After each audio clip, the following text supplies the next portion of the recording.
माटी में ना रोल रे, मानव जन्म अनमोल रे। अब जो मिला है फिर न मिलेगा, राम राम बोल रे। अब जो मिला है फिर न मिलेगा, राम राम। अब जो मिला है फिर न मिलेगा, राम राम बोल रे। अब जो मिला है फिर न मिलेगा, मानव जन्म अनमोल रे, माटी में ना रोल रे। मानव जन्म अनमोल रे, माटी में ना रोल रे। मानव जन्म अनमोल रे, माटी में ना रोल रे। मानव जन्म अनमोल रे। अब जो मिला है फिर न मिलेगा, राम राम बोल रे। अब जो मिला है फिर न मिलेगा, राम राम। अब जो मिला है फिर न मिलेगा, राम राम बोल रे। अब जो मिला है फिर न मिलेगा, राम राम बोल रे। अब जो मिला है फिर न मिलेगा, राम राम बोल रे। मानव जन्म अनमोल, जन्म अनमोल रे, माटी में ना रोल रे। पूज्यपाद स्वामी जी महाराज ने एक और दो मानव जन्म की महत्ता के दो दृष्टांत लिए हैं। दूसरी ओर स्वामी जी महाराज ने ईर्ष्या एवं विषमता का प्रसंग लिया है। ईर्ष्या की चर्चा कर लेते हैं साधुजनों। ईर्ष्या एक अद्भुत सी जलन है। इस जलन से कोई ऐसा दिखाई नहीं देता जो न जल रहा हो। संसार की एकमात्र समस्या जिसके कारण इतना कुछ हो रहा है वह ईर्ष्या ही है। बचपन से ही ईर्ष्या शुरू हो जाती है। एक बालक है, दूसरा आते ही उसकी ईर्ष्या प्रकट होने लग जाती है। दूसरा भी पुत्र ही है या पुत्री, इससे उसे कोई फर्क नहीं पड़ता। जहां उसे लगे कि मेरी पूछताछ कम हो गई है, वही ईर्ष्या प्रकट हो जाती है। वह बहुत कुछ करता है, माता पिता को तंग करने लग जाता है। ऐसा बहुत कुछ करता है जिन कारणों से उसके अंदर उसके प्रति माता पिता का आकर्षण बढ़े। सब ईर्ष्या के ही चिन्ह है। दांतों को पीसेगा, जिद करेगा, मारपीट करेगा, स्कूल में भी कुछ इस प्रकार की चीजें करेगा। ये सब ईर्ष्या के ही चिन्ह है। तो ईर्ष्या साधुजनों बचपन से ही शुरू हो जाती है। घरों में बहन बहन की ईर्ष्या, ननद भाभी की ईर्ष्या, देवरानी जेठानी की ईर्ष्या इत्यादि इत्यादि आप सब परिचित हैं। इससे जलन है, मत्सर भी इसे कहते हैं।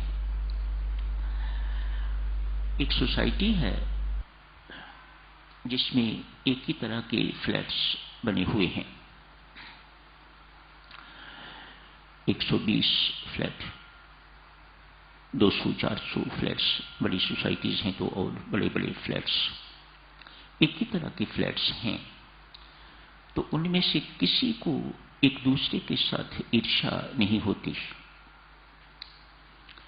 2-3 साल के बाद जैसे ही कोई व्यक्ति एक फ्लैट को छोड़ के तो बड़ी कोठी ले लेता है, तो ईर्ष्या शुरू हो जाती है। एक तरह के फ्लैट्स हैं, मानो एक तरह के व्यक्ति हैं तो उनमें ईर्ष्या बहुत कम।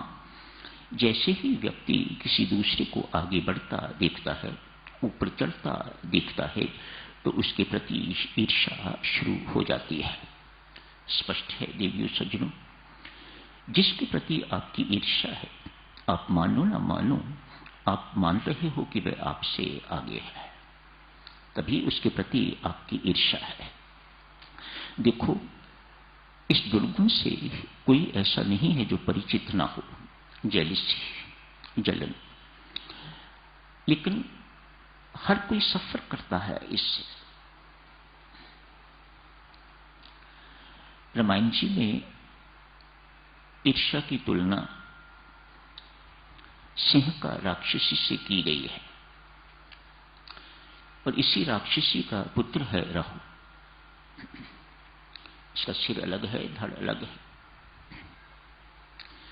चाहे कोई ज्ञान मार्गी है, चाहे कोई भक्ति मार्गी है, दोनों में मुख्य बाधा ईर्ष्या।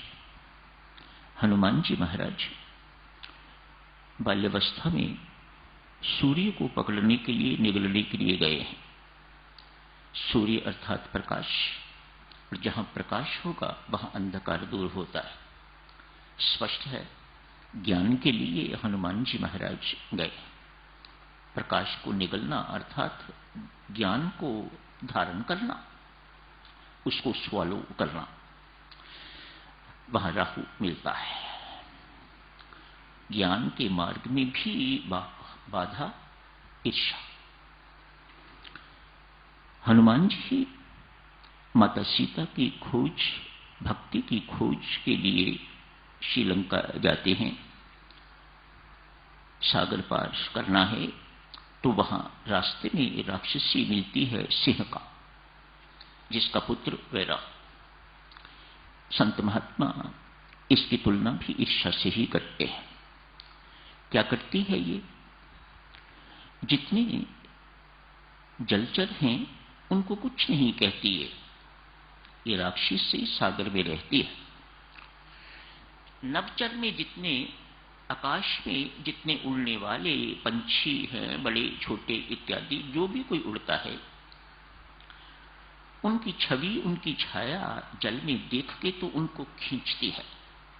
कैसी ताकत है ईर्ष्या के अंदर। जल में भी बहुत जीव जंतु हैं, लेकिन उन्हें कुछ नहीं कहती, छेड़ती तक नहीं। लेकिन जो नभ में उड़ते हैं, मानो जो ऊपर हैं, जो आगे हैं, उनको खींच के अपनी ओर बेटा खाती है।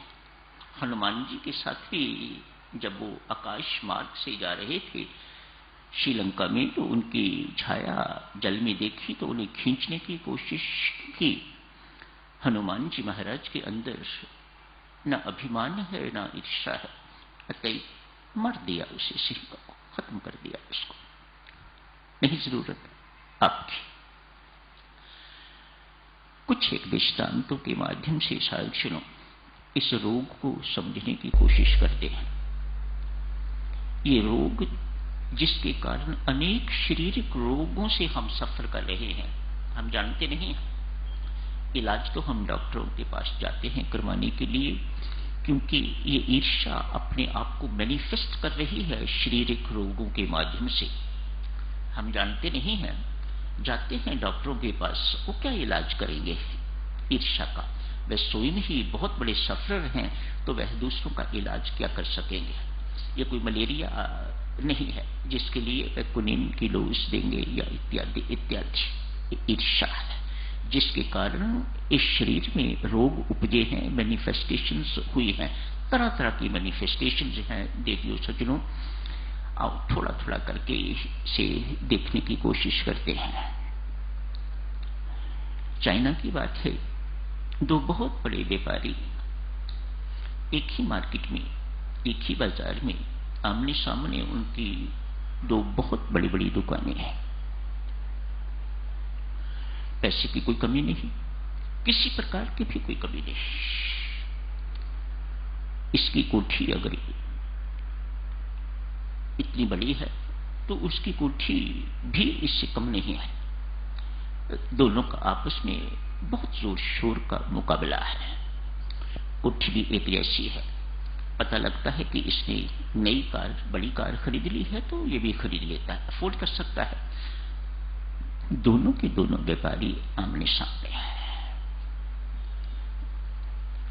रोगी हैं, अस्वस्थ रहते हैं, अनहैप्पी हैं, सब कुछ होते हुए भी खुश नहीं दिखाई देते,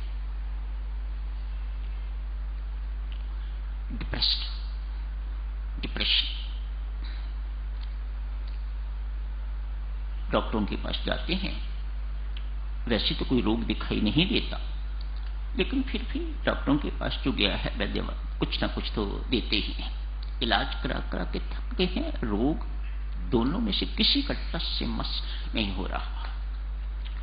बहुत वर्ष बीत गए, अनेक वर्ष बीत गए दुखी रहते हुए, अनेक वर्ष बीत गए रोगी रहते हुए। किसी ने सजेस्ट किया, अमुक स्थान पर संत कन्फ्यूशियस रहते हैं, चाइनीज संत हैं, बहुत मशहूर संत, उनके पास जाओ, उनके आशीर्वाद से आपको लाभ होगा। दोनों ही गए, जहां एक जाता है दूसरा पीछे पीछे जाता है। ये क्यों जा रहा है वहां पर? ऐसी प्रतिस्पर्धा है उन दोनों में, ऐसा कंपटीशन है दोनों में, फिर ऐसी जलन भी है भीतर भरपूर, खूब जल रहा है एक दूसरे का भीतर। संत महात्मा ने दोनों को पास बिठाया है, पास बिठा के तो समस्याएं सुनी, बोलते जाओ। एक बोलता है तो दूसरा शुरू हो जाता है, वह अपनी बोलता है, ये अपनी बोलता है। संत सुन के तो बहुत सुंदर सुझाव देते हैं, बात सुन ली, समझ गए कि ये क्या कारण है, इनके रोग का, इनके दुखी होने का क्या कारण है। इतना ही कहा, मित्रों एक काम करो, दुकानें तो आपकी वहीं रहेंगी, बहुत बड़ी दुकानें हैं, स्टोर है, इत्यादि इत्यादि, खूब आगे पीछे खूब फैला हुआ है। जो आप दोनों के काउंटर हैं ना, आगे सेल काउंटर जो होते हैं, उनका मुख बदल लो। बड़ा अजीब सा सुझाव है। होता यूं था साधुजनों, वह अपने काउंटर की तरफ कम देखते थे, दूसरे के काउंटर की तरफ, सेल काउंटर की तरफ अधिक देखते थे, और वहां ग्राहक यदि ज्यादा होते थे, अपने से कम भी होते हो, लेकिन दूसरे की चीज, दूसरे की थाली में लड्डू मोटा दिखाई देता है, ज्यादा दिखाई देता है। जलन का कारण। जैसे ही उन्होंने ये उपचार किया, बहुत से रोग, शारीरिक मानसिक रोग उनके ठीक हो गए। अपने दुख से दुखी तो व्यक्ति होता ही होता है, लेकिन ईर्ष्या जो दुख देती है वह बड़ा अद्भुत सा है। दूसरों के सुख को देख के दुखी होना, ये ईर्ष्या का स्वभाव है। दूसरों को दुख देके प्रसन्न होना, सुखी होना, ये ईर्ष्या का स्वभाव है। ये ईर्ष्या ऐसे काम करती है। आज एक वृद्धा है, कुबड़ी, उसका कुबड़ निकला हुआ है,